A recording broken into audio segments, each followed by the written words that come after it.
വല്ല മദാമിയോ മറ്റോ? നമ്മുടെ നാട്ടുകാർ തന്നെയാ. ലണ്ടനിൽ കേംബ്രിഡ്ജ് യൂണിവേഴ്സിറ്റി പഠിക്കുക. എന്താ പേര്? രാധിക മേനോൻ. ഓ, സമാധാനമായി. മേനോൻകുട്ടിയാണല്ലേ? ഏതാ കുടുംബം? അച്ഛനമ്മ ലണ്ടനിലെ കുടുംബം തൈക്കാട് മഠം. അത് വൈദ്യന്മാരുടെ കുടുംബമല്ലേ? ഞാൻ അറിയും. ഇത് ലണ്ടനിലുള്ള തൈക്കാട് മഠം.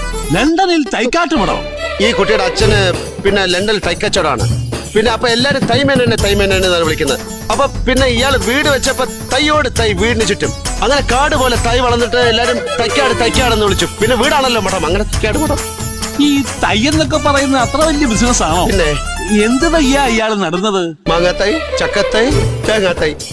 തേങ്ങാത്തൈ അല്ല, തെങ്ങും തൈ. അമേരിക്ക വളർന്ന കുട്ടിയല്ലേ? അല്ല, ഈ ലണ്ടനിലാരാ തൈ വാങ്ങുന്നത്? ലണ്ടനിലെ ഫുൾ എക്സ്പോർട്ടാണ്. തൈ കയറ്റും. എങ്ങോട്ട്? ഈ തെങ്ങ് കിളിക്കുന്നിടത്തോട്ടൊക്കെ കയറ്റും. തൈ വാങ്ങി കേട്ടിട്ട് തായ്ലാൻഡിലോട്ട് അയക്കും. ബാക്കി എന്തെങ്കിലും വേണമെങ്കിൽ ആ തൈമേനോട് ചോദിക്കണം. ആട്ടെ, അവർക്കൊക്കെ സമ്മതമാണോ തൈ കയറ്റുന്നതാ? അല്ല, ഈ കല്യാണത്തിന് സമ്മതമാണോന്ന്.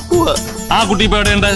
ആ കുട്ടി ഞാൻ നേരത്തെ പറഞ്ഞില്ലേ, കേംബ്രിഡ്ജ് കേംബ്രിഡ്ജ് യൂണിവേഴ്സിറ്റിയിലാണ്. 6 മാസം കഴിഞ്ഞ് വരും.